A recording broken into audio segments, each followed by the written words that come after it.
Welcome back to the Ride Boundless podcast. This episode is brought to you by Ride Clean. Ride Clean is an ultra premium polish, wash, and sealer. It's just one product that does it all. You just simply shake, spray, and wipe, and you have a mirror-like shine on your paint. Your leather will be clean. It offers UV protection so your stuff doesn't fade. You can use it on your personal items like your glasses, helmet, and I mean, just so much more. Check them out at www.rideclean.co. Use promo code RBPodcast. Now they're offering 20% off plus free shipping. You'll love this product for your vehicles. No regret. Check them out. rideclean.co. Very exciting episode. My guest, I met him at Roland Sands. Actually, I didn't get to meet him there. I saw him there, and he had an Arch motor. Actually, let me just start all over real quick. So BMW Burbank had an event because BMW had an event. They were launching a new motorcycle, and this new motorcycle was at the Roland Sands facility. So BMW Burbank invited me and others to come meet up at the dealer and ride together to Roland Sands. When we got there, there was a motorcycle event. They had some promo equipment, et cetera, et cetera. My guest, he came on his bike, and he has one of those fancy, beautiful, badass Arch motors that Keanu Reeves is involved with or makes. And I took amazing shots without his permission. And I was trying to talk to him, but people were between looking at the bike and starting a conversation with him. It was almost impossible to get to him. Long story short, I left, never talked to him. The end. Until I posted a picture maybe 3-4 days later of his motorcycle, and I put, hashtag blah, blah, blah. This random person comes and comments and says, "Nice bike, wink." And I was like, oh, I think this is the guy. Anyways, reached out to him, told him what's happening, went on his Instagram, found out he did a TED Talk, and he's traveled a lot, and the guy's very awesome. And we met up, we did a couple rides, and we finally got to do this podcast. And I'm very excited. And there's a lot of good information, business information, personal information, a lot of, secrets of, the Arch motorcycle, about how they do it and what's the process. So it's a very exciting podcast. So I will not delay this anymore. We'll get this podcast started right about now.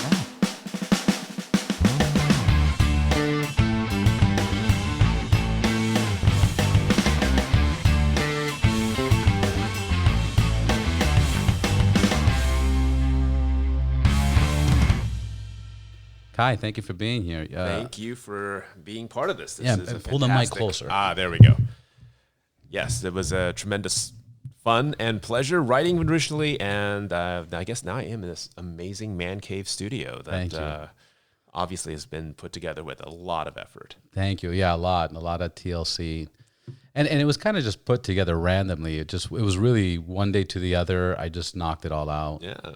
But you were telling me you're going to launch a podcast, or you had a podcast? Well, I've got the first episode. The short version is that it's a series of interviews with a mysterious online handle that just burst on the scene and amassed about 10,000 followers on Twitter just in the last month. A guy who goes by the handle Corporate Machiavelli and gives sort of very aggressively Machiavellian advice. And the hook is that he's self-described as someone who is terminally ill, and so this is sort of a brain dump of everything he's learned in his however many years of working in a major banking firm. And so he's being interviewed, but he doesn't want to have his name revealed, and so it's a sort of a brain dump of everything he's accumulated until he expires. And it's like, wow, that's It's interesting that these mad scientists or these amazing minds, get sick. They get we lose them too soon. That is something that it was either a conversation with you or someone else. It actually this notion that like brilliant people can sometimes have an above average rate of brain tumors because it's like people who are exceptionally tall. Right. If your bones grow so much that you're like 7'5" or something, a lot of them, they drop dead at like 50. Yeah. Right. And their body's just getting fucking tore up. Exactly. So likewise, a brain that is to have the processing power to have like a 150, 170, like game changing kind of IQ, that kind of person has to have, I mean, the brain consumes about 20% of your total blood flow. The brain's about 5% of your body weight, and it consumes 20, this is all the stuff we learned from EMT training, Right. is that it's a very, very hungry organ. And the moment it is deprived of oxygen, you can have your arm, you lose circulation, it feels a little bit weird and numb, you get it back. The brain, if it's cut off from circulation, if the blood isn't constantly feeding it, you see people with strokes, that's exactly what happens. Is that you get back your grandma, but you get back 60% of your grandma, 40% of your spouse or something. Right, they're not all there. For the rest of their life, that's all they have left to work with. They can't remember anything before 1997. They can't use left half their body anymore. Like that's how much of our self, our being is tied to the physicality of our brain. So it's very interesting. Did you see the whole thing with Elon Musk, Neuralink? I saw the article, but I didn't dive in for any further. Man, that shit is deep. He's basically going to cut out like 2 inches of your skull. Oh my God. Put this Bluetooth fucking Wi-Fi wireless charger with 8 wires. He's doing it now. He got approved. And he's doing it for himself, or he's got like a test dummy guy that's volunteering? So it's already approved. They're working on brain damaged people right now. And then people, he's going to go and he says right now it's brain damage. He's going to correct a lot of things. He goes basically the brain loses connection. Right. And that's why you lose certain functions, Okay. memories, everything else. But then the next phase is correcting people that have paralyzed arms or paralyzed legs. He says he can fix that. And the shit that got to me that gives me goosebumps is all your memories are in your brain. That's right. But the access to get to them, we lose, or the connection fades. Right. He's talking about you're going to be able to pull up all your memories. And that's fine. We've heard of that. Right. But the other thing he's saying is you're going to be able to pull up your memories so vivid that you can remember and relive your 20-year-old self and converse with your 20-year-old self. Could you, So it's interesting you mentioned this. This is exactly some of the things we touched on. It's that. Have you ever seen? More the mic a little closer. Oh, absolutely. As well. There we go. There we go. It deeply reminds me of one of my favorite novels that I've actually purchased probably about 12 copies of in the course of my life. Dune, by Frank Herbert. Okay. And the Dune series, it's basically it's set like 10,000 years in the future. I'm not really a big sci-fi person, but this what year was it taken? It was the book was written is 1965. 65, and it's 10,000. And it's set like 10,000 years in the future. And so think about it. If you're an author in 1965, there's no internet. If you want to research a topic that isn't in your library, there's no Amazon. You have to research a book. If it's foreign, you've got to send money there. There was no PayPal. And in their foreign currency, and maybe they'll mail it to you, maybe just say, thanks money, asshole, we're not sending anything. Right. And after all that, he researched, and the book itself it's a treatise on, at that point, like royal houses control entire planets. We have the protagonist's family, House Atreides, that controls several planets, and they have rival dynasties that control other planets that seek to either crush them through sabotage or overt warfare. There's sort of casual alliances. The way that castles in Europe used to have alliances with each other, now it's entire planets. Yeah. And so that the protagonist's family, his father was, spoiler for the first 10 chapters, his father's assassinated. He's 15 years old, and so he's thrust into a position of authority very quickly. He's forced to inherit and take command of entire armies, entire planet worth of resources, and the expectation was that he would fail. This was a setup by a rival family that said once he fails, then we can kind of go in and pick apart all their empire. Right. And the protagonist It was a strategy from the enemy. Right. And the protagonist rises to the occasion. He surprises everyone. Everyone's assuming you're a 15-year-old Duke heir. You have no respect from the troops. You're going to fuck up, and then we're just going to sweep in and take all your shit. That was the plan, except that he was surprisingly, because he was able to access, and part of the storyline was him being able to, with a combination of drug, this is why I mentioned this, was that you could, with a ingestion of certain powerful hallucinogenics and meditation, access ancestral memory. That was a topic explored in Dune. We had that conversation where you can, imagine being able to summon a particularly willful great-great-great-great-grandfather and be able to ask him questions. And watch the tapping on the table, because on the hearer, the listeners. Oh, it's going to be, I have to edit it out. Got it. Yeah. Being very expressive, it's always a challenge. But yes, have to Absolutely. use the Control existing yourself, tools. Kai. Control. pull your ancestors' knowledge and Indeed. So that's the idea, is being able to converse and interact with a particularly powerful, not just living advisors in your life, but every single person that preceded you that had something useful to say. Imagine you are a commander of an army and you have a great ancestor who is a great general himself. And it's like, look, I'm facing all my generals have failed me. Talk me through this. What can I do? what can I do different? Exactly. How can I succeed? Accessing a genius ancestor for questions about governance. Because or it's all there. motivation. It's all in our DNA. It's all tied up. Right. And so it explore and think about, to me, I think one of the most impressive things about Dune as a novel was just he actually, in that world, he predicted the danger of artificial intelligence. Again, 1965 guy talking about how thinking machines would get so advanced that it would become a threat to humanity, and in fact, it attempts to wipe out humanity. And then humanity rebuilt itself and invented a synthetic religion. Again, this is all 10,000 years in the future. So invented a synthetic religion to make sure that the masses, who are at around 100 IQ, would obediently say, "Oh, you should never make another machine that would think like a human." Right. And that was encoded into a religion that was passed along to all of these different imperiums. So that's the world that's built in Dune. And so That's crazy. Yeah. And it makes sense, because if you teach a machine how to think like a human, by the time it gets to that point, it only takes days, if not hours, for it to go 10 times exactly. above it. You know? Like I we think it'll there's just stop. I think there's coding now, there's software now that developers make, and they don't know how it functions, but it processes and calculates number at a speed that they don't. It's already Incomprehensible in some ways. Yeah. we just don't know. We don't know why it works. It just does. So let's go it with just it. does, yeah. But it's growing constantly, and this is stuff It's getting better, and it's like the Did you beginning watch of some. Did you watch The Social Dilemma? Not yet. I know it was recommended. I have not yet. I Yeah. need to. That's one of the things. Yeah, that's a good one. Yes. That one shows how social media gathers so much information from us that they actually create an avatar that looks like you, Right. acts like you, and then they put ads in front of your avatar, and Right. based off your characteristics, that avatar will be like, I don't like this, Right. I like this, and then that's the ad they push at you, that's the ad they throw at you, and it's just so fucking sickening.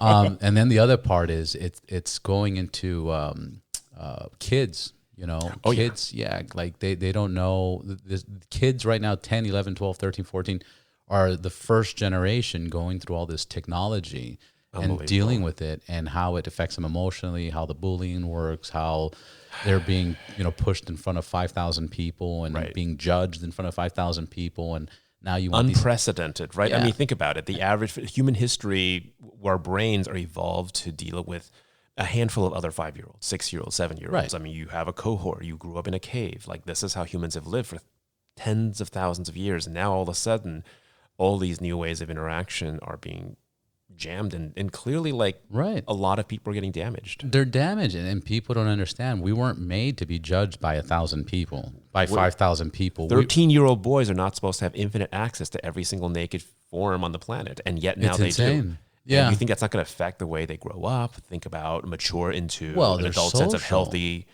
It's so poisonous. I mean, I'm grateful I'm old. Yeah, Some no, way. and in many ways, absolutely, I agree with that. I was watching an episode of Family Guy, and Nah. oh, Peter, Oh, God. oh God, and Brian and Chris were out, and these girls were just throwing themselves at Chris, and Chris is like, nah, I don't care, and Brian's like, hey, Chris, these girls, what's wrong with you, and he's like, I don't care.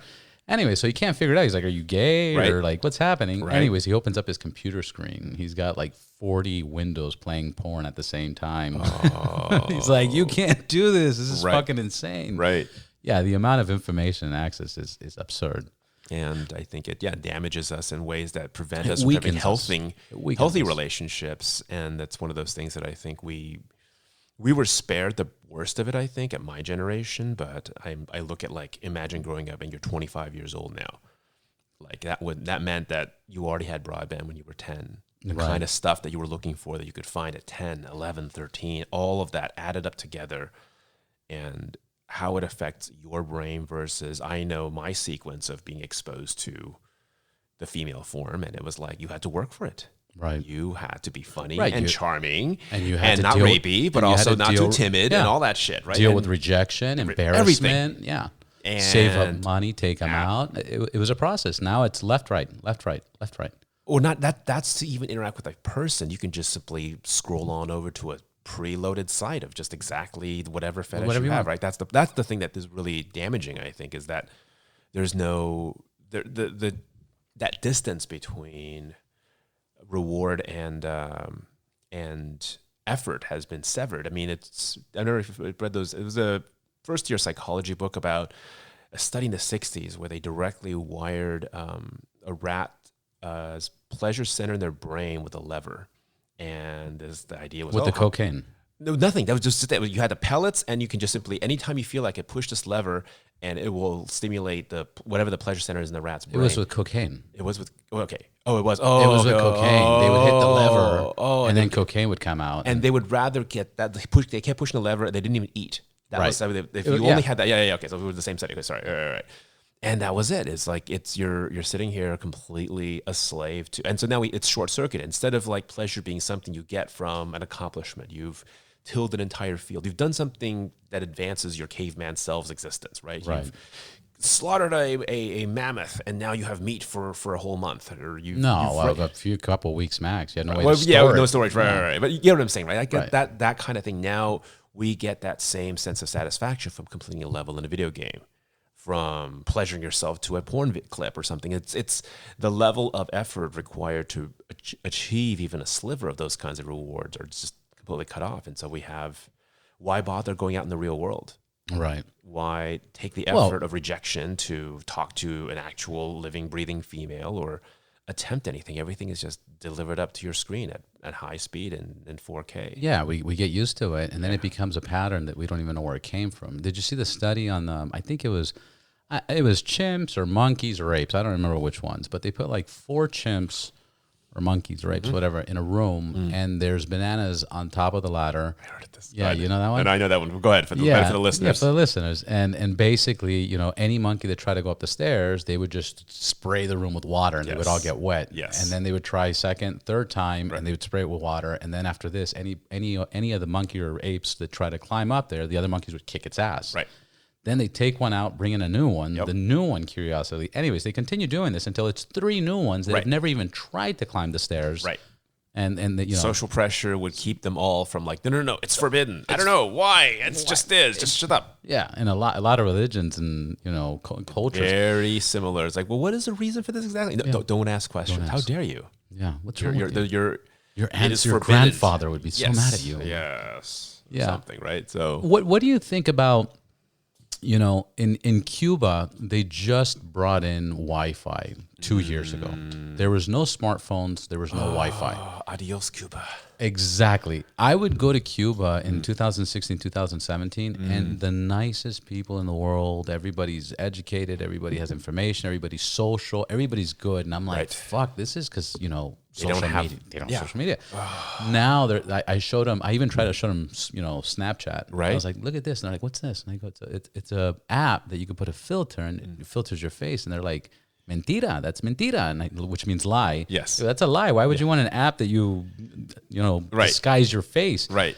Anyways, I was also in China, and China has a lot of, in the hotel, we had access to Facebook, and we had access to some social media, but outside of the hotels, they have everything blocked. Like, on lockdown. do you see a difference of how that works in China and the U.S. and other things, or? I haven't been to China in a very long time. I came to the U.S. as a young child, but what's interesting is that sort of very. And I was joking about the tequila. You could pour whatever absolutely. you want. No. It's good tequila, right? It is quite good. Yeah. It is very tempting. No, what's interesting is this could be another long meandering afterthought, but the short version is that. From my observation, about maybe 15, 16 powerful families control China. It's not China, as you know, as a country, isn't China. It's basically a sort of a loose confederation of multiple billionaire families. And trillionaire, no, or billionaire? It's multi-billion, ish.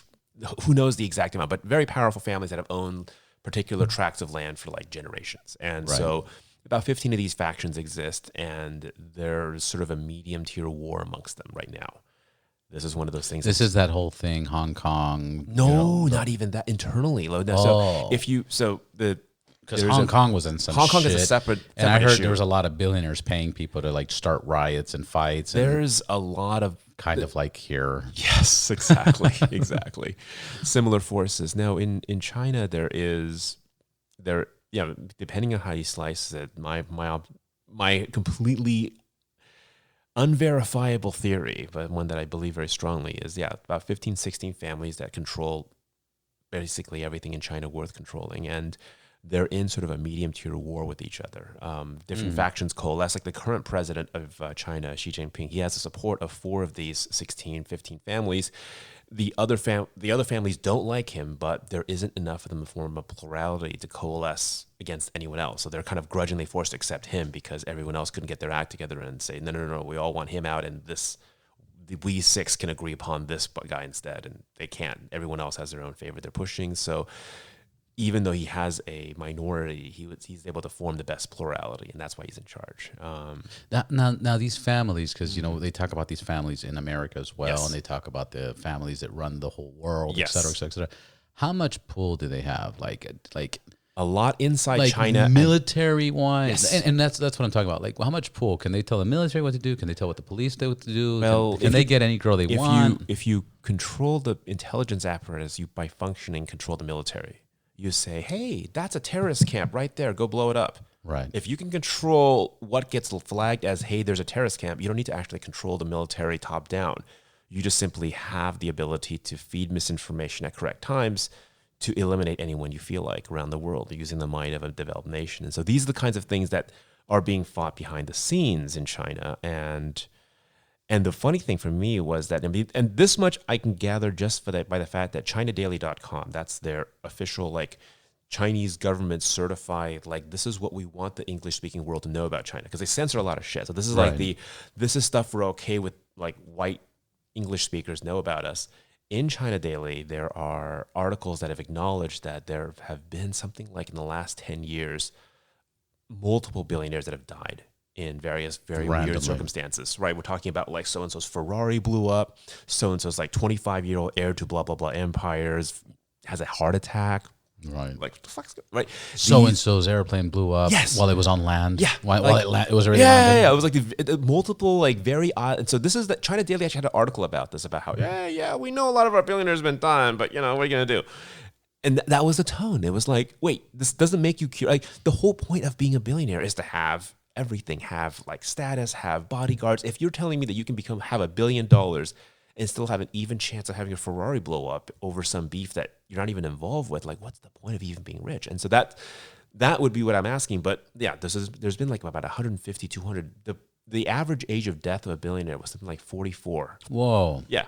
Like that's averaging in like the 18-year-old heir that got blown up or whatever. But what's the point of having money if your statistical average like age of death is 46? Yeah, that's terrible. And so it's almost like that whole the Nixon curse, right? That whole Something. family. Yeah. So the other thing that for me was, as a student and fan of geopolitics, is that this is an active hot war, and so some of China is also, the other thing they're doing is aggressively colonizing Africa. There is. I heard. Just real quick, I'm gonna jump in. I heard, for example, if you can get workers to work in China for 80 cents, they're paying workers in Africa like 10 cents. Yes. And they're getting a lot of work. Right. So you get this, it's a better multiple than that is from. But they get protection too, also from like, all the locals and all that other pressure. So they're colonizing Africa at an insane clip. And so there's 2 parts to that story. One is the lower ranking people. It's like, okay, you can assemble iPhones for like $1,000 a month in China, or you can make 3 extra salary in Africa doing the same thing. It's like a lot of people will raise their hands for that. Well, I heard the people making the iPhones are like, I heard there's nets. What is it? Yeah, Fox to prevent building? themselves from killing. Foxconn is the Foxconn. I heard there's fucking nets around to prevent the suicides. People There's a bunch of really weird stuff. They're like, okay, yeah. But yeah, so you're making. You're assembling iPhones for like $1,000 a month. That's your life. You work 6 days a week. You live in shitty dorms owned by the factory, and you're a slave in all but name. Right. If you have anything over like a 85 IQ, this would be an absolutely horrifying existence. I would want to kill myself if I was in that Yeah, of situation. Like course. that's your fate. You every day you have your dreams, and then here's your reality. Your You wake life, up, it's soul sucking. you eat your porridge, and you sit there and you deal with iPhones all day, and you make sure that the assembly line. And that's the existence for literally, I don't know, like a million people. Anyway, neither here nor there. The point of all this is that side is that. But the thing that interests me is there's the rank and file in Africa, and then there's the ruling class in Africa, the Chinese that are entrusted to carry out these orders to spend billionaire so-and-so's investment. Because right now they've got a couple of docks that they own now in Africa. And the one thing that I think in Somalia or one of the other East African nations, they actually own not just a regular dock, but a military dock. At that point, they can actually rearm warships. It's not just refuel. It's like we can rearm. If you fired some missiles, we can reload those silos. If you've expended ammunition, we've got more for you. Come dock here. And my theory with that is that there is that again these very top ranked families, the 13th, 14th, 15th, number 13th, those and below, it's like they're never going to take Shanghai or Beijing or any of the major capital cities. They will rule over smaller parts of China, but they're also part of these alliances and infighting and whatnot. And so my suspicion is that the number 1, number 2, number 3 families have went down to them and said, look, you're 13, you're 14th, you're never going to take Shanghai, you're never going to China, but you're also involved in this kind of shitty beef where we're blowing up each other's Ferraris. So here's what we're going to do. You take all your people, all your family, all your heirs, and you move to Africa. We will make you kings of a brand new country. Right. You take all your people and you Watch leave. that happen. Watch that happen. Sorry. It's okay. Yeah. And that's the deal that's offered. And so it's like the patriarchs of some of these families said, that's a good deal. Instead of being living in a third-tier city, I get to have exclusive rights to whatever you want. Whatever you want. And not only that, instead of being mixed in with 1.7 billion, yes. Right, you're going somewhere else where and you're kind the of royalty. like, and you are the top. You'll have a bunch of peasants pre-populated for you. 100%. And so that's the offer. And so for me, like one thing I would be absolutely fascinated by would be to actually bring my bike into Africa and tour these major African cities that are colonized by the Chinese and interview. Your motorcycle. What kind of motorcycle do you got? So that's the segue, right? We were going to start with this. We're starting with the meandering. Yes. So I'm happy we took it like that. Yeah. No, it's I do have an Arch motorcycle, What? KR-GT1. What? Isn't that's what's his name? Batman's? No, Yes. Keanu Reeves' bike, right? Yes, it is the Keanu Reeves That motorcycle. thing is fucking badass. Tell me about that motorcycle. So that's the bike itself is it's a hand welded piece of billet aluminum. Each bike they take like 1,000 pounds of aluminum ingots and basically shave down about 150 pounds of parts out of it, hand welded in their factory, and then delivered to the clients. That's fucking crazy. Yes. And rumor has it your bike's number 44? Yes. Sold. Ever. So it's a very slow process. The price is prohibitive and the customization is significant. And so you can get like 10 times the speed for a tenth the price. You can That's not the point. You're not you're buying performance, you're in the wrong place. If you're buying, for me it was like buying artwork. It was a continuation of something that I've done, of less expensive version of my entire life. We'll go into it a little bit later. But yeah. So that was it was an being able to go to the factory was important for me. Being able to see people, shake everyone's hands, the people that are assembling, building your bike. You're talking about the experience. Once you pay, Once you pay, they invite you to the factory, and you get a walkthrough, and meet whoever's building your handlebars and cutting aluminum. Fuck, that's pretty cool, right? And then that's where the value is. The benefit also of living nearby the factory was, I think I'm the only client of theirs thus far that was actually able to go in and see the bike in intermediate stages before, because typically most clients like, okay, here's my money and then here's some photos of it, it looks good, and then finish it off and it gets sent to the client, and that's the end of that conversation. For me, being local, it's like, hey,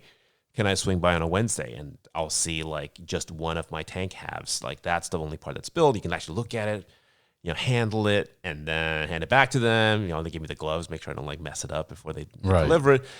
Like that's an experience that I think it's priceless. In the car world, the analogy I would think of would be like Singer, if you're familiar with them. Singer, their business is you have to go buy a 1985 to 92 Porsche 911, that particular model year, that was the years they manufactured them.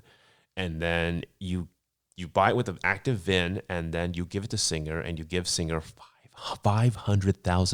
Jeez. And then they will rebuild you like from ground up your dream Porsche. Like they keep the original VIN. That's important because technically then it's a 1980s car held to 1980s standards in terms of like airbags, side impact, and whatever. Seat belts, exactly. Whatever. So you can basically, it's technically a rebuilt 1980s car, because what they'll do is take that car, blasting down the bare metal, and then everything else is completely brand new. Right. It's just That's fucking barely insane. technically. So you got to buy it. You got to to pay the $500,000 minimum and minimum, and it's what, at least a 2-year project. You got it. Right. So it's like you got to, and then other people have already paid this $500K ahead of you. So there's people ahead in line that you're like, yeah, you get to be in the back of this line of other millionaires that have paid for this, because we've got to take care of these guys first because they were ahead of you. Right. Like, that's their business. That's fucking insane. It's an insane. But so we should start one.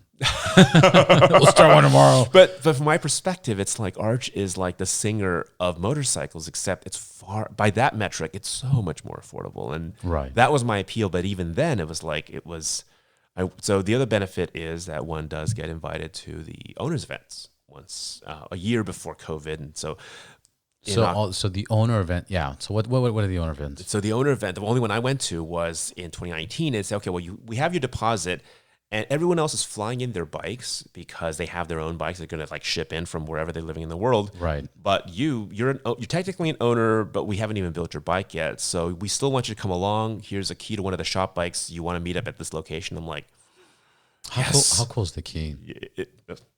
You've Show seen it to me. I know, but yes, it's for the sake, so I can describe it to everybody. Sorry, this light does do that. That's why I have this light. So this is made out of aluminum. Also billet aluminum, yes. The whole thing. It's two halves like glued welded together, but this and is around fucking dope, right? And their logo is covering it's all carved out of billet aluminum. But what's the logo? Is that like a motorcyclist like leaning? They call it the Buddha. The Buddha. That's that kind of looks like a yin yang and a Buddha. A little bit. Yeah. You have sort of a leaned over Buddha. Who created this brand? Keanu Reeves?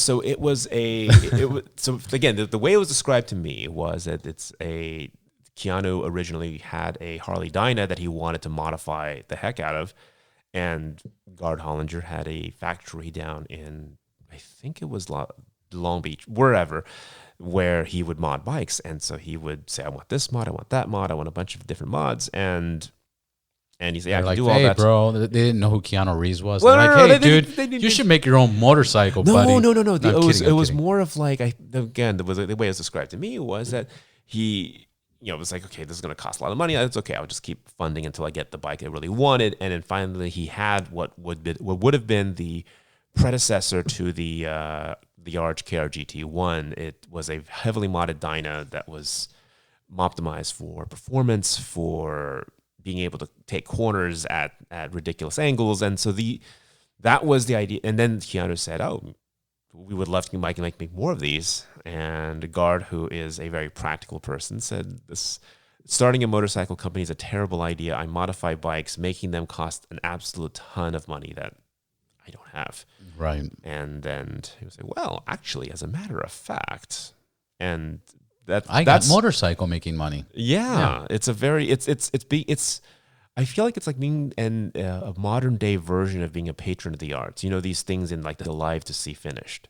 And we will make sure that our heirs commit to continue to fund this thing until it's done. And that was extended into, and that's how you have these beautiful artworks in Europe. It took like 50 years. Right. Some 40-year-old patriarch of a family said, okay, yeah, this is going to take, I'm going to be dead before it's finished, but I'm going to make sure my son and my son's son know that our family is going to continue to pay for this. Right. And they honored that agreement, and it was done. I mean, that's how these things get completed. It's really remarkable. It's remarkable, especially in today's world, because it just seems like, people don't have kids to have kids. They have kids to like leave their legacy. They have to leave their name, their print, and then the same thing. They build these businesses and they do these things to last longer than they do. That's I think the real motivation. That's the real motivation. Like somebody would be like, "Why is this fucking billionaire, spending all this money? He won't even be alive once it's finished." But that's not the point. The point is it goes create something that will outlast you, right? I mean, like.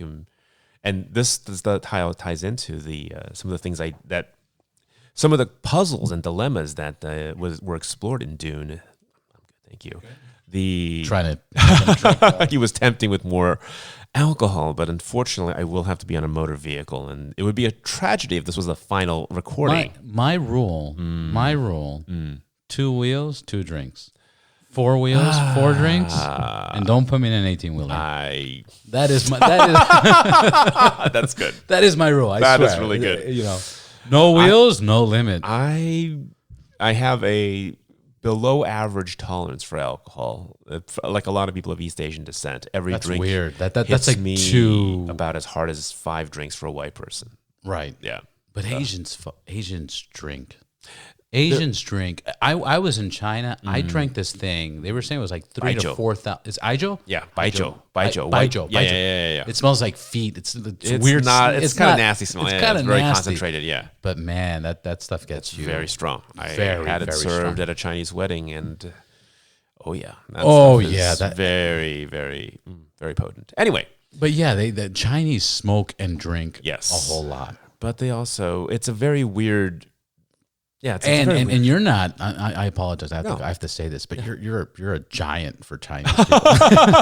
and by giant he How means tall are 6. The annoying thing is 6'0" on the dot, which actually is annoying because back when I was single, it is the most lied about height. On dating apps, nobody is 5'10" and nobody's 5'11". Everyone who's actually 5'11" or 5'10" will say 6'0". Right. So they actually had a whole because OkCupid was run by a bunch of data science nerds out of Harvard, apparently. And so they had a huge data set and they work with it. They had these graphs. It's like, Right. here's this map of guys. And it's like, there's a whole bell curve of guys' heights, except that it's skipped 5, basically 10 to 11. Everyone's 6'0". Right. Like in a normal population, you'll have this curve and it's like going to be whatever. But if you are using self-reported numbers, which is what it's resorting to, Correct. everyone removes themselves from 5'10", 5'11", and That's dumps themselves to fucking 6'0". So if you're actually Yeah, because 6'0" they on the figured they dot, put some shoes on. exactly. So if you're literally actually 6'0" on the dot, it's actually the most annoying height to have because, and that's I end up making sort of a meta joke. Again, back when I was single on my dating apps, was like, I'll actually link an article about this. So should I say 6'2", or can you figure out how my actual height is if you care about such a thing? Right. It was very meta. It was very self-observant. That's weird because I put 4 foot.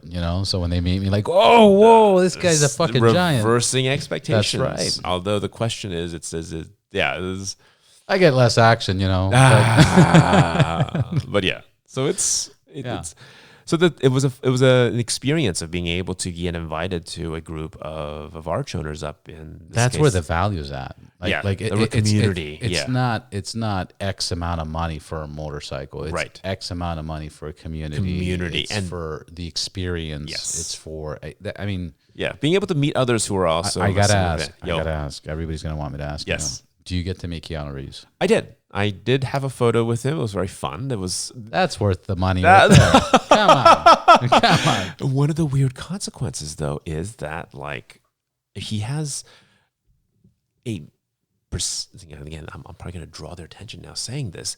He has like a very, very obsessive 0.01% of the kind of least functioning people in society they see, oh, you have one of his bikes. And I get no joke, about once a month, someone saying, I have this very urgent message I need to pass along to Keanu. Right. And I'm like, what? First of all, even someone that I'm super tight with, I'd be like, okay, look, why don't you talk to him directly? Don't use me as your go-between. And for a completely, but people have very poor boundary issues. And about once a month, I will get a brand new message from somebody who's like a obsessive Keanu fan. Yeah. It's like, oh, next time you see him, you got to send him along this, whatever. I went to high crazy- school with him. He owes me money. Please Right, or pass some the crazy message. shit, something to instigate. And I'm like, okay, just mass. That's so weird because I've met a lot of celebrities, Right. And there's a part of me, for the most part, I would kind of avoid him. Yeah. I was like, I don't want to fucking, be that Yeah. guy. Hey, oh, this, that. But then I know some celebrities that are friends of mine, Right. and they're like, I mean, as long as you're not fucking disturbing my dinner, Right. and fucking shit up, on a date. If it's somewhere public and you're like, Right. hey, can I, meet you or can I do that? Right. They kind of like it. Yes, They that's do part kind of of the like it. benefit. So Right. it's kind of weird. And, do you approach? Do you not approach? Should you be too cool? Because now I feel like everybody's too cool to approach a celebrity.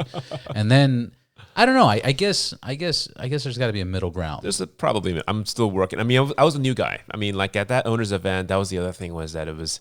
And everybody's just fucking buried in money, huh? Oh man, I was easily the poorest person. Yeah, you're just I like, was what the the poor. fuck? It was actually, and that's a continuation of something. It was I did something that I've done ever since I came to the U.S. I remembered this is kind of going into like the whole idea of being the poorest person in the room has been very helpful for me. Like the idea is that you've heard the notion that we become the average of the 5 people we spend the most time with. Yeah. If that's the case, then why wouldn't you want to be the poorest person in the room, the dumbest person in the room? Because then all you have to do is go up. You're interacting. Right. Yes, if you're spending time with people that are going to pull you down, like, well, I'm unemployed, but all my other friends are, so what's the big deal? You know, I'm hooked on crack, but that guy's hooked on crack and, heroin. What a loser. There's no whereas if you're surrounded His by girlfriend people, blew me for more crack. Like, I'm not him. Fucking. Right, exactly. But yeah, that's just terrible. Whereas if you it's a big problem. People don't realize that. Yeah, being able to elevate one's company. So I was able to elevate my company when I graduated university. When I graduated high school, my parents bought me kind of a gag gift sort of a thing, 1 share of Microsoft. Right. And it was, the funny thing was that I was an 18-year-old that was going around college telling people that I co-owned a business with Bill Gates, which is, technically true by the thinnest of margins. And it was kind of one of those. But the other thing I did You get, own a stock or something. I know a stock, right? One stock, literally one stock, right? stock. Like $45 worth or whatever, but it was one stock. I own it. I own it. I co-own a business with Bill Gates. That's right. I'm a capital partner in a joint international business venture with Bill Gates Sr. since the age of 18. Yeah. Which is the most pompous way of saying you have Right. like 1 share of Microsoft. But the other Right. benefit, which I fully capitalized on later, the inspiration for it was that as a shareholder, even 1 share, that gives you an invitation to shareholder meetings. Right. If you're not, for those who are not familiar, a shareholder meeting is basically This is some good information. a Continue. performance review for CEOs. So if you own, like most of you own a mutual fund, if you own stocks in an individual company, you own shares of a company. So you own shares of Microsoft, you own shares of Google or whatnot. And if you are a CEO of a publicly traded company, the people that own the business, you are technically their employee. And so it's a performance review for CEOs. And every year there is one. So if you own a share of stock, even 1 share, that gives you invitations to every shareholder meeting that is had by that company until you sell your position. And so knowing this, I really wanted a job in investment banking, which was not hiring people from State University. They're very snobby, Ivy League only. And so I desperately wanted these jobs. I bought 1 share of stock in the top 20 companies in, at the time, the Bay Area. And so it was like Silicon Graphics, Sun Microsystems, Google, Apple, just 1 share piece in each of them, like $50, $100 a piece. Multiply that by multiple companies. But now I got invitations to all these company shareholder meetings. And I attended every one of these shareholder meetings. I put on my suit and tie. I had this very old, very, very, very shitty Civic that was on its last legs, but I'm just kind of, I'm parking it next to all these Porsches, BMWs, and Lexus. I had my one good suit and tie on. That was it. I had no other suits. I always wore the same suit over and over and over. And so I was this punk kid, with my shitty Civic next to all these Benzes, Porsches, and BMWs. And I would show up at these shareholder meetings. And the people I met there, way richer than me, way more powerful, and they were all way connected. And so eventually and older and much older and establishing careers. And so they're a little bit curious, who is this young guy and what's he doing here? I'm looking after all my Oracle interests, all $23 worth. Like, wow, you came in a Civic by yourself? Wow, you really do like money. Look at how, why didn't we buy this Ferrari? I told you. So as a result of meeting people at the shareholder meetings, I was introduced to a gentleman who turned out to be a managing director at an investment banking firm that then ultimately hired me. And when I joined, they had an analyst orientation meeting, whatever thing, and they made a big point about how they got like 6,000 applicants for those 36 spots. 6,000 people applied for a position that I got, and there was 36 hires. I was one of them. Wow. And I looked Those around. odds are like less than the Navy SEALs or something. I look around, every other person that was in my analyst class was Harvard, Stanford, Yale, Yale, and then me, the guy from UC San Diego. I was like, people were looking around like, is this guy's dad like a senator or something? And I'm like, no. Like, I was a diversity hire that year.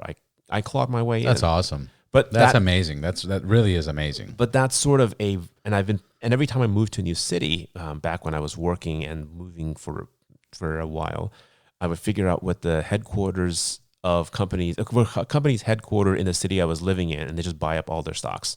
And then immediately I buy myself access to a bunch of shareholder meetings that I would show up in. And you would show up. Yeah, I would show up at all of So them. so at this point, we're saying invest into stocks, and you can get into this, but Right. more so we're talking about The relationships. Show up. Well, no. Show the up, relationship right? is show up. Physically be in the presence of people who are your financial superiors and figure out what makes them. Unless you know, Regardless you don't of know. your status, Exactly. regardless of where you're at, you get invited. Show up. Show up. Don't worry about what you're driving. Right. Don't worry about where you got your suit from. Right. This Do is everything you can to be useful to the people who are, because Create think about, value. Create value. Think about if you can improve a billionaire's life by 1%, like a guy with a net worth of $1 billion, and you've improved their life 1%, you've improved their life by $10 million worth. That's an amazing way to fucking look at it. And so, like, imagine a personal trainer. Imagine you're like a fat slob of a billionaire, and the personal trainer's, okay, I'm going to put you on a diet. You're going to look ripped, and then in a year and a half, you're going to be dating like supermodels at 25-year-old supermodels. And a trainer actually puts himself, like that billionaire went from like a slob with $1 billion to now how much has that guy's life been improved by? Right. Like now you are ripped. And his life expectancy. And he'll realize that. Right? He'll And realize so, that. and that's the idea, is that, but the only way to be trusted enough to improve their life and get some sort of compensation, you have to be close to them. Yeah. If you have a 190 IQ and you live in Zimbabwe, it's like you're kind of screwed. Right. If you have that, then you need to be in a place where that can be valued and honored because you're in Zimbabwe right now. Get the fuck out. I got one rebuttal on that one. Okay, go on. They just arrested this guy in Nigeria for flashing his Bentley and Rolls Royce and everything. Damn. He was one of the guys doing the letters. Hey, my family. Oh, yeah. The guy that scammed everybody. Yeah. Hey, he just got caught. So he got away for a minute. He got away for a long time. And that's Actually, one for a guy that long got caught, time. right? Yeah, exactly. And And that's that's one one of guy that got many. caught. And he's Exactly. not the only one, right? So it's Right. like, anyway, like the general idea. I don't know where I was going with this. No, we were just talking about showing up and investing into stocks, So the idea is and that knowing people. but also and the whole idea is being there's this you have circle you that have you to be create. visible and be visible and gotta also get out there. and be out there and also be able to identify needs, being able to figure out what the pain point is and be able to provide a solution. I mean, that's I think the most Absolutely. valuable thing is. I think I had this conversation with you last time when we went for a ride. We were in Malibu and we tried that tequila. Do you remember that brand of the tequila we tried? Oh, it was so good. It was pretty good. It was fucking. pretty It was awesome. frozen. So Yeah, we had to yeah. wait like an hour for it. Yeah, to it was- melt. But we had that conversation about. Fuck! I just lost my train of thought. We had the conversation about creating value. You have to have, when you meet billionaires, when you meet Right. millionaires, when you meet anybody, Right. you have to have something to offer them. Right. If you don't have anything to offer anybody, Right. then you're useless. Right. And some people just want to go through life, fake it till you make it. You Or they can have do a an little bit of that. extractive, like You this can- thing is, yeah. Right. You can have a little bit of that, but understand that if you can't offer anybody anything, Right. you're useless. Right. And you're not going to stick around. And you're absolutely right. The 5 people around you Right. is who's going to influence you and how you're going to create and live your life. Be very selective about who you spend time with. Otherwise, you might end up kind of drifting. If you're the highest functioning person in your group of friends, then You better get some new friends. you better get some new friends. Otherwise, you will literally be the hardest working person you know, and everyone else will be dragging you down. Like, oh, why you gotta work so hard, man? And not only that, but you don't know what to compare yourself to. Right. Because you're You just gotta have comparing positive, yourself. right? You have to have positive comparisons that I think are just a bit out of reach. I remember because I used to row in college, competitive rowing, and so for me, like one of the memories I have from many years ago in college was that there was. In the rowing, we're always constantly tested on the ergometers. How much can we pull? How long can you? It's basically testing your stamina and your strength. And people kind of coalesce around various rankings. And so I typically was ranked between number 4 and number 3. That was out of an 8-man boat. I would be most of the time 4th. And every once in a while, I really, really push myself. I can just barely beat number 3. Right. Caleb Fisher, just barely ahead of me. So that was where I was constantly chasing that. It was like if he has an off day and I really push myself, I can just barely beat him by maybe 15, 20% of the time. And that's interesting because when you're at that level, Right. you're still super motivated. Like if you're in the Right. first, you obviously did a lot of training to become Yes. first, and you want to maintain. defend it, You want right. to defend it. The Right. second and third, same thing, and Right. that fourth when you're going back and forth. Yeah. But anything after that is kind of like fuck it. They Exactly. don't I'm know. on a team anyway. They can't kick me off the Right, boats yeah, or whatever, right? yeah. It's a weird. I was thinking I was talking to a friend of mine about this. Imagine the people going through the most emotional turmoil at any Olympic game has to be the silver medalists. Think about it. Like if you're a silver medalist in an Olympic thing, you knew what it took to be gold, and you just fucked up just a little bit. And if you didn't do that thing, you would have been first. Like all you can think about is that you barely made gold. And then everyone's congratulating you. You have to kind of be gracious and smiling. Oh, yeah, we're really happy. Yeah. And then in your head, you're like, you're losing your fucking mind. And you can't, you just have to kind of stomach it all because everyone's expecting you to be happy. You have to put on a big smile for the camera. It's like, yeah, hey, I'm super happy. I put in my best effort. And you're like, if I did this thing differently, I would have to fucking. That's why, right? That's why they shave their hair. That's why they shave their body. Because people lose races over for those like milliseconds. Right? And milliseconds. And so every single person who's silver medalist, they have to basically pretend like that kind of emotional turmoil. The bronze guy is like, dude, I almost didn't even get on the stage, so I'm just happy to be here. Like they're not thinking like, oh, I'm happy gold. I'm not silver. There's like, I'm happy I'm not silver. I'm just happy to be on the stage because I was like a half a millimeter away from like just being not on the stage at all. So the bronze gold is happy. The gold is obviously happy. The silver's in the middle going. And the other one's like, oof. These everyone's guys, like, fuck the gold. The other two suckers. I feel like you seen Talladega Nights? Yeah. If you ain't first, you're last. Yeah, right. but I mean, think about it from the perspective of third and fourth. Right. But that second place, it's like the divergence between the social expectations of your emotions and your actual emotions. Right. You're forced to play along. Like everyone will congratulate bronze, and bronze will legitimately and honestly be, yeah, I'm grateful, I'm really happy and thrilled as well. It's just the silver. It's but you know what? It's an excellent point you're making, and it's well respected. But I respect that more than this new thing that kids are growing up with, where everybody gets the award. Oh God, yeah, there is no winner. Yeah. We're all winners. Yes. You know, even the losing team's a winner. Yeah. Everybody gets a trophy. Yes, that's cheapens it. There's a certain sense of you need to have, because part of growing up as an adult is knowing what it's like to lose. And wanting something and not getting it is probably an incredibly valuable experience that most of us are getting denied. And I think that has some pretty terrible consequences. Which is another point. You know, I believe, I think bullying's terrible. Yeah. But there's certain bullying that fucking changes people's lives. Guess what? If there wasn't bullying, I don't think Bill Gates would exist. I don't think Steve Jobs would exist. If fat shaming or stuff like that, like if you talk shit and say, hey, bro, you're fucking fat. You got to lose weight, man. You're unhealthy. Yeah. You know, some people be like, fuck that guy. I'm going to lose weight and show him. Right. And it makes him better. But if we're tap soft, dancing around it, and like, oh, yeah, it's okay. All bodies are beautiful. Oh, you look every great. healthy at every age. Yeah, no, motherfucker, your cholesterol is fucked up. Yep. You're eating shit. You're not taking care. You're not exercising. You're not waking up. And all of a sudden, we're in a society where you can't even fucking tell people anything because they get so easily you're offended. Fat shaming. You're doing all these horrible things. It's and we're the whole thing. I think is that we're being forced to accept an untruth, and that's part of it. It's are you familiar with the term a compliance test? Compliance test is where I know many compliance tests, but I don't know which one you're talking this about. notion of I'm going to make a small ask just to see how much I have control over you. I'm going to tell you to blink your eyes. I'm going to tell you to go drink that water or something. And then if you do so, then I can make a bigger ask down. I'm going to establish a pattern. It's an NLP technique where I'm trying to establish a pattern where I say things and you do it. So I say something you're already going to do anyway. And so you associate the fact that you do things after I say it. And then I say something kind of like Inception or something. Kind of, right. Yeah. And then you have to ladder it up. If you straight up and say, yeah, pick up a gun and go kill somebody, like, okay, you're not going to do that. But if we establish and then now, oh, hey, you know what? You should wire that money to that account. Yeah, that sounds like a good idea. Right. It's the idea of a yes ladder. You create a bunch of things they say yes to. Oh, yeah, that sounds reasonable. That sounds reasonable. And what's your password again? Oh, yeah, it's like, wait, what? What just happened? Yeah. Right. What's your ATM? You know, it's a little random. Sorry. In Colombia, they have this thing, I think the FBI or CIA, they call it zombie dust. And it's this thing where somebody will walk up to you and they'll show you a map. They'll be like, excuse me, I'm lost. Do you know? And it's this dust. It's like this dust there. They'll blow it in your face. They'll go, shit. And when they blow it, look it up. You're done. You're fucking done. Whatever they tell you, hey, let's go to your house. And yes. Okay. You go, hey, where do you keep all your money and jewelry? Oh, shit. Okay.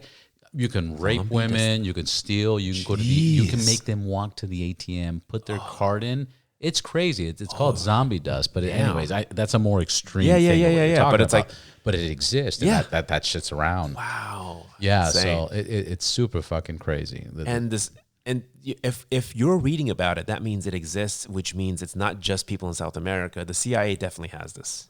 Oh, 100%. Right. I mean, we've already know how much Right. drugs the CIA has put in. What were they calling acid? MDAD? MDMA. Yeah. No, but the yeah. MDMA. But the funny thing is, it's funny because I look at the CIA always says, oh, every time they get busted doing something really, really shady, they go, oh, we're going to have a reform. We're going to fire a bunch of people, blah, blah, blah. But we got better now. Right. And they get caught again. It's like, oh, well, we got to. And now apparently they're super clean and everything is all above board. I'm like, They're also on the hook for Kennedy's assassination as well. well, they'll never Let admit alone that. with Cuba and let alone with the Russians. Will let alone- never admit that. Yeah. Just saying that on this podcast actually- might get us yeah, in trouble, but whatever. We're We're all thought criminals here. But you know what? They didn't. I think it was about less than a year ago that the CIA did release all information supposedly of that case Of to Cuba? the public, to the Cuban Missile Crisis and the Kennedy assassination. If So- they released it, no. That, Well, they released information that they gathered. There were still no Okay. conclusions on there. okay. Obviously, I was we going would to all be say, talking like, about it. Yeah, I would have heard some news if they released stuff that's that yeah. No, explosive. it was probably more shit just to confuse more people. Probably. Yeah. Yeah, no, it goes deep, man. I mean, we think about all the things we accept as sacrosanct in history, and it's just simply a story. I mean, the example I always bring up to people is if you think history isn't like severely slanted and twisted, and think about like, have you ever had an experience where two of your friends, like a male and female, that you knew independently, you friends independently, they started dating each other and they had a really messy breakup, and they tell you what went wrong, and each of them tells you a completely different story, right? I mean, we've all Right. experienced this, right? Right. And that's like a couple. It could be just with friends, or Right. Now like imagine- boy, and I girl, said- boy. Exactly. And if we have that diversion of a story, now imagine when nations actually send their soldiers in to kill other nations. If you're not going to make up stories about the other one, Right. I mean, literal people have died over it, and we will definitely create stories in which the other people are complete pieces of shit and our people are totally vindicated, And Right. you have, and so I wonder, like, now that there's no one living to contradict it, how many things do we accept as history are? Well, I think fuck, I forgot how the saying goes, but there's an expression that they say that the history was written by the victors, right? by the victors. Yeah, you know? yeah. So No, like, you're only going to hear that side. You're not know. going to hear what the purpose was or what was happening before that. Like, for example, I mean, a simple example. Yeah. Native Indians, which they're not even Indians or native, Yes. whatever. We still call them Indians. Yes. They got massacred. Yep. They got genocide. And like all they were doing was fucking hunting. They had a few rival tribes, Yep. fucking, barbecuing, Yep. smoking weed, and dancing. That's it. That's all they were doing. Yep. But the Spanish and everything, and everybody, they're gonna say no, they were crazy and they were savages and Yep. they were fucking animals Yep. and in the New World. And it's like, that's your story. Like, Right. well, we nobody all have knows our own exactly. story. They're what's not going around on to contradict it. So it's Right. like, it's whoever's story dominates. And that is really fascinating to me from an existential level of how much of people's identities wrap around the legends we hear about our own people, right? If you are told that you are a heroic or a villainous or whatever people, and that's all of your cultural heroes are like brilliant scientists or great warriors or tricksters or whatnot, and you can steer an entire people's destiny in different directions. I think. So, I don't know. I saw a post and it said, when I was young, I rooted for the superhero, but as I get older, I'm understanding more the villains. Yeah. Yeah. Yeah. You're like, wait a minute. Absolutely. These guys are not wrong. Yeah. Why is Superman messing around with us? Like, come Yeah. on, stop this shit, bro. You gotta get papers and registration. What are you doing, bro? Like, you're breaking all the laws, buddy. You're taking advantage of power. The one graphic novel I would love to see turn into a movie and hasn't is you've read a lot of graphic novels or no comic books like Some older I big- had I collected Spawn. That Okay, was the one Spawn. that I was really. Did you into. ever see Batman Dark Knight Returns? Frank Miller. He wrote a story about a 55-year-old Batman. It was great. It was in this timeline. I mean, you always see Batman. Typically, he's 35, 30 to 35, 40 apex max. shape, 40 max, right? Super ripped, no injuries. Now it's like this 55-year-old. He's still ripped, but he's hung up Batman for like 10 years. He's in his mansion and he's just like kind of going crazy watching TV, loses his shit, and then finally at 55 puts on the bat cape, tries to fight crime, and just that's the beginning of this graphic novel. It's a great premise, right? And so he's sitting here trying to kick ass, except he's not really he's not at his peak anymore, and he's still acting as if he is, and that's kind of getting him into trouble. But that's interesting because if you look at the average 30-year-old or 40-year-old, they're not in good shape. They're fucking lazy people. And if there was a guy like Bruce Wayne that really existed that was 55 years old in shape, he'd fuck up a lot of people. He would, but it's like a lot of these knuckleheads. Yeah, he would, but it's like he's mentally still thinking that he still has it. And so that's the right. Yeah, he's not 30-year-old, right? But he's still fighting as if he is, and it's like, okay, well, look, you are slowed down, and so you're overestimating some of your abilities based upon your age. And so that becomes a storyline for the whole thing. Anyway, it's a fantastic story. That I'm gonna look that one up. Yeah, Frank Miller. Let me bring it back to the motorcycle. Oh yeah, I know what you ride. Yes, it's fucking amazing. Yeah. I went out with you that one day in Malibu. We made like 2-3 stops, and people were just like flocking, like, oh my god. Yes, it does get a lot of attention. Yes, I know. Thank you. One picture. But what's your background with motorcycles? How did you get into motorcycles? Because first of all, like I seen the few Asians. I mean, when I go, Asian's such a big blanket. Filipinos ride like crazy. Oh yeah, like in the Daly City, that's their that's the Filipino capital. Thing. Everybody rides street bikes. That's right. Chinese, I don't think I've seen too many Chinese ride motorcycles. Not as many, no. How did you get into motorcycles? Later on in life. And you're more like super Americanized Chinese. Yes. Came to the States many, many years ago, so I've... Sorry about the life. No worries. No, got into bike later on in life, which is probably good because I also know what a more reckless person I was when I was 19, 20, 25 years old. And if I had access to 2 wheels at the time, I probably would have made a lot of mistakes. Awful decisions that would have infected, just me, right? This is the thing. If you're a bottom 25% car driver, your car takes the hits for your bad decisions. If you're a bottom 25% motorcycle rider, your legs, your arms, your head takes the hits for your bad decisions. And so nature and fate punishes the bottom 25% of riders harder than drivers. And when I was 19 to even 30, I think I was definitely in the most reckless of the 10% of the people that demographic. And so those are very bad odds. Right. Those would be odds that I think I could not beat. But can we admit you didn't really calculate those odds at that time? It was just luck, or you had those It was a numbers. Weird. I have a weird. This is again one of these long. I felt like for most of my life I've had a supernaturally high level of luck in terms of breaks that I wonder whether or not luck itself is sort of a persistent trait of yours, like your height, your hair color, or whatever. Like some people are just statistically way luckier than usual. Some people are statistically way less lucky. And so for me, I feel like, again, I don't want to jinx myself, but I don't feel like that's a thing. Where I tend to things, I would show up in very, very busy venues on the few occasions when I do drive a car, and it's like someone would just happen to be leaving a spot. It's like, oh shit, okay. Everyone else is looking for parking, and this guy's leaving in front of me. Oh, okay, I'll take that spot. And this has happened multiple times. Where my fiance, she's like, wait, I never get this. And if you're driving my car, this happens to you too. I'm like, it feels very supernatural. It's like, it's a. Do you think that's like a law of attraction or something you create? I don't even know. Do you predict it, or it just happens? It just kind of happens. It happens in a very weird and organic. It reminds me. I really wish Michael Mann turned this into a movie. So back in 2001. Michael Mann did a sort of a short indie film as sort of a stunt called Lucky Star, in which he got Benicio del Toro, the actor, to play. That guy's amazing. Yeah, so he had this thing. It's very weird and art housey, but you can find it online.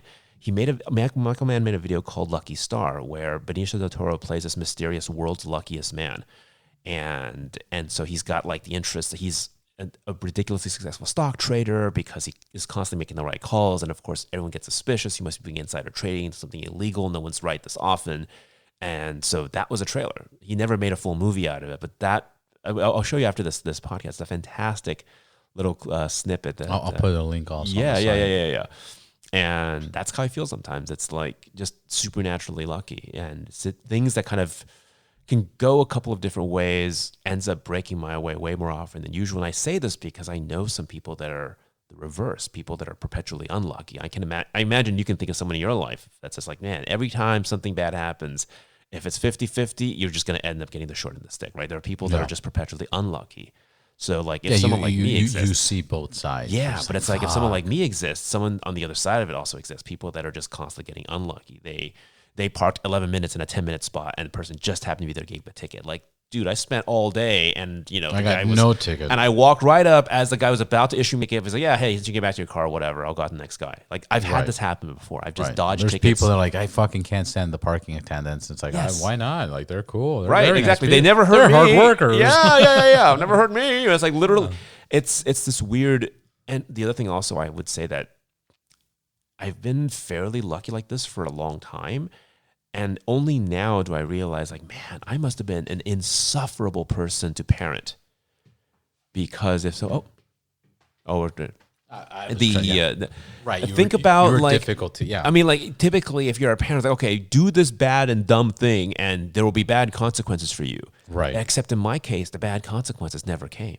Right. It's like, I'm waiting for the bad consequence, and so I think I spent my late teens and 20s extremely. I was a very unlikable and arrogant person in my teens and 20s. Because imagine. But you need that in life. You need that. I think you need to be a little arrogant and fucking in life. Oh, you got to balance it. You got to balance it. But you can't be the fucking yes man. Right. But it's like being sort of an uncontrolled, being able to get things way above average. It's like being born good looking. You don't realize how much of an organic advantage you have. You have this inflated confidence about your abilities. It wasn't really your ability. It was just simply the fact that things kind of were paid just for you in some ways. Nothing that involved your hard work, just simply sort of. Yeah.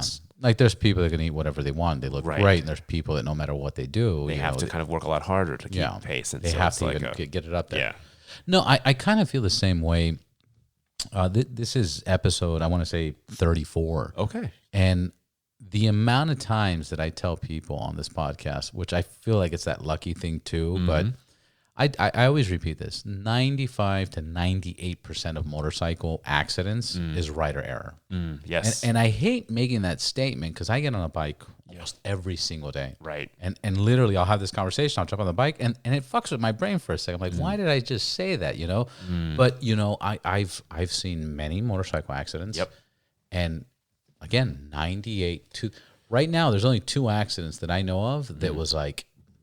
You know, you did everything correctly, and it was a freak accident. Yep, it was a freak accident, and it was all the exceptions and everything else. But we have a lot of control. Statistically, looking at it, and of course, you know, in court and police, they're always going to favor the motorcycle. Right. But that's just a fact. Right. If you're going to be a dickhead, people are not riding, with safe bikes, people riding with old brake pads, people that can't afford to change their tires, people that do that kind of crazy doing shit. Wheelies and the stunt stuff. Dude. The stunt stuff. I'm going to say this: I've interviewed enough people in the stunt world where they're getting the new tires, they're doing this, they're doing that, they're doing safety. I'm talking about the moron squids that are just doing it with the with the shitty stuff. Exactly. But even them, they know what to expect.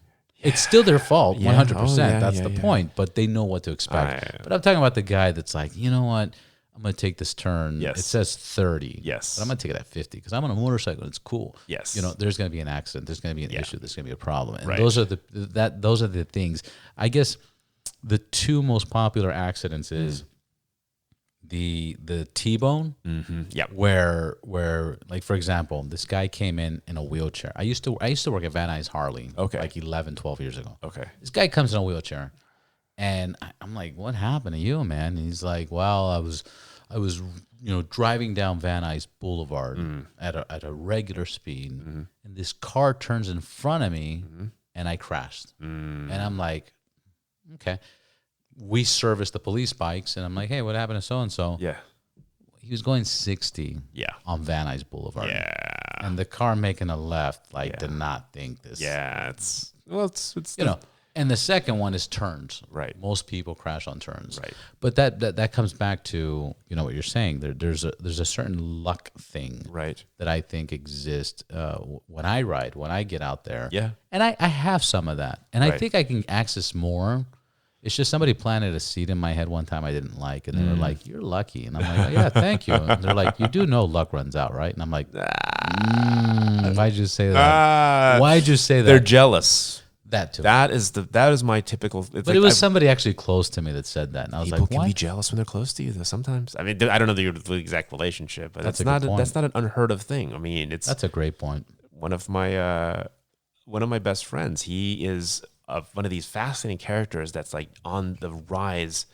And so he's moving through socioeconomic classes in a super fast way. It's not like he's getting a lucky break. It's just every single time there's a chance to be competent in front of someone who's very rich and can decide his fate, he ends up making the correct decisions. And they go, "Yep, you get the promotion. You get this. You get this." And we were talking. It's like, yeah, there are people that are friends of his that get really salty about it. Like you and I were both like, broke ass fresh college grads. Now you're what? You're a partner at this fund? Like, what the? And so he's losing friends. Yeah, like it's a fascinating thing. Like there's a lot of people that can't handle what they feel of their peers exceeding them, and that you'll create jealousy. People start sniping, and if you are exceeding someone that you used to be on par with, they will do everything they can to bring you back to their level, because that's where they're comfortable, is wherever level you were at before. Right. They do not take delight in seeing you level up. Right. It's interesting that we have people like that in our lives. Oh yeah. And we know about it, but we entertain it. We still do. We entertain it for whatever need, Right. human nature or nurturing or whatever, or desire to prove them wrong, maybe. Right. Something. Right. But At least that's a good direction to go Right. with. But I think many people keep like for example, you have a relationship, like girls get in those relationships where it's like, he hits me, he drinks, he Right. gets Oh, all fucked yeah. up, and it's like, get out of there. No, I left my CDs in his truck. I can't leave them. Like, whatever.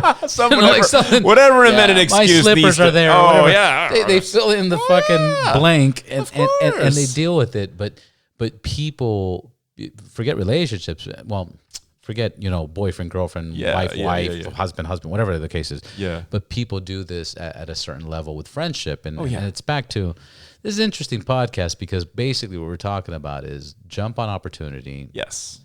hang out with people that are doing better than you, and Yes. surround yourself by better people. Aspirational archetypes. That's another way to put it. Yes, I like the way there that are sounds. people that where you are now and then where you'd like to be, and it doesn't necessarily have to be about money necessarily. It could be about just people that read more books than you, people that are smarter than you, people that have More talent. right, whatever it is, so that their presence levels you up in their world, and hopefully you bring something to the table as well. If you're the dumbest guy in the room, at least be entertaining. That's my like kind of default is, if I can entertain you, I'm okay kind of dragging y'all billionaires down to my level. Sorry. Yeah. Right. Yeah. So I think we had this conversation because Yeah. you did some comedy. Yes. And I did some comedy. Yeah. We were talking. I don't know why we stopped. Yeah. But it's one of those paths and those careers that artificial intelligence and machine working will not be able to replace. Entertainment world. That's not the uppermost level. There's going to be like a lot of low level stuff that can be reproduced. But yes, the high level stuff I think still requires people. So it's reminiscent of the there's an economist that wrote a book called The Winner Take All Society, that basically it's this idea that entertainment is going to go to a tiny handful of people that are kind of top 0.1% performers as opposed to everyone else. The example he gave was that in the 1900s, before recordings, people like listen to music, and if you want to hear music, you will pay money. And so you have even like a mediocre violinist or whatnot can have some hourly work just playing for the poorest people who still want to chip in to hear someone play. But once automated recording happened, you have to be basically like a top 1% musician. There's no point in being like an 80th percentile musician. It's like, well, I was just going to get recording the best, and then it scales. That person gets the royalties, everyone else and so on and so forth. And that's happening in more and more industries where the top 1% gets a lot of the income, and everyone else goes down in sand. Acting, music, a lot of these fields. right. Legal profession as well. There's a lot of these things where you either are a unique product that commands a premium, that you're at the apex of it, or you may as well not even bother. We talked about memory and people's stories and his side and her side and blah blah blah. I heard that they were. I'm trying to recall where I heard this. I heard that the court systems are trying to avoid,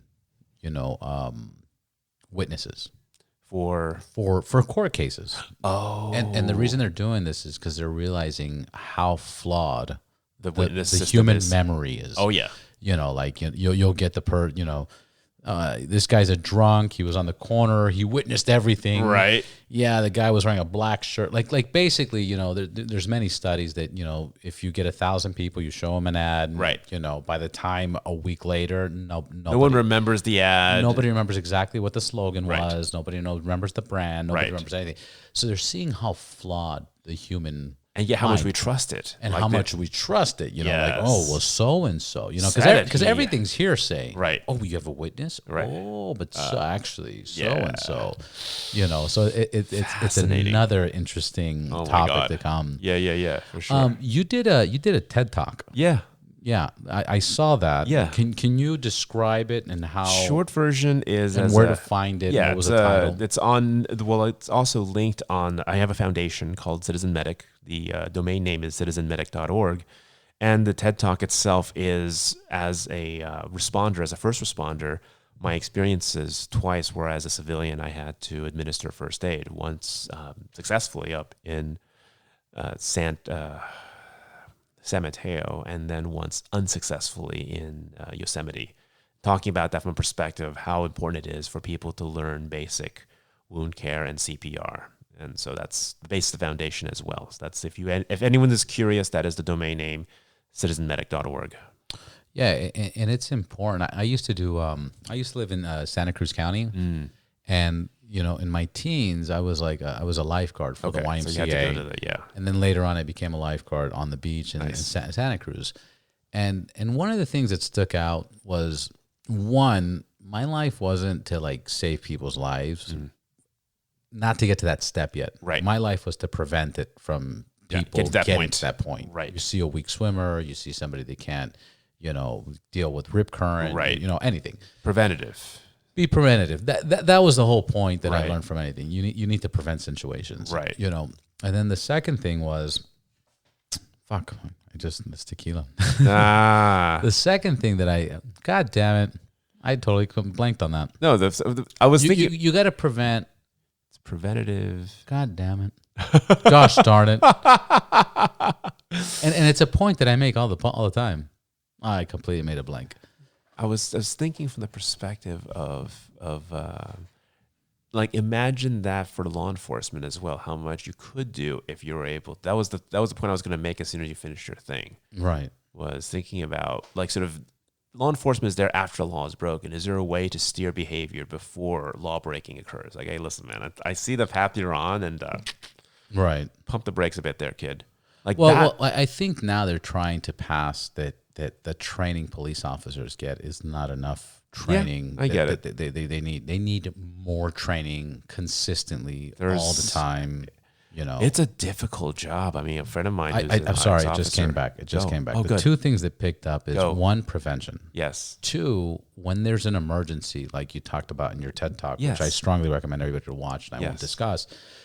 When there's an emergency and people scream and are acting out, You're the calm center.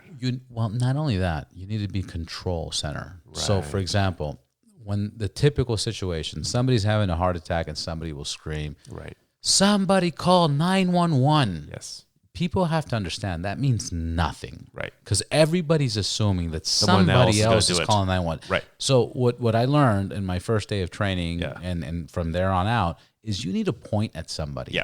And You say, with the red "You." shirt. Yes. Exactly. With the red shirt, with Yep. the stupid glasses, call 911. Right. Because that's what's going to save The people's diffusal lives. of responsibility. Yep. Absolutely. And, yeah, and then yeah. I didn't tell you the story, but I was at a birthday party at an Armenian birthday party. And everybody was messed up, and Armenians are very proudful and blah, Yeah, blah, yeah, blah, yeah, yeah. and very cool, and Oh, yeah. everything's great. And what ended up happening is an older lady, she was probably over 70, she gets up and she's choking.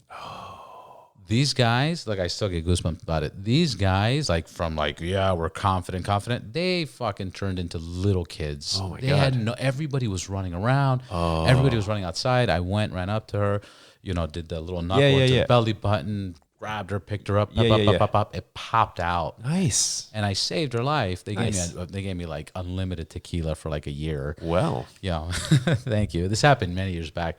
But the thing was, it's just getting that information of what you were promoting for sure. on your TED Talk. Yeah. That's the idea, is kind of evangelizing that to a larger audience and encouraging the basic idea is that the CPR first aid, it's 4 hours to get skills that will help you handle the statistically most common ways in which the human body can break. You don't have to change your career. You have to go to like medical school, dental school, nursing school, whatnot. It's 6 hours of your life. Right. And that it's something that if especially it happens, if you're going to be a parent. Yes. I mean, if you're going to be a human, just in general, right? general, Is there anyone in your life that you should. would be kind of bummed out if they were not around?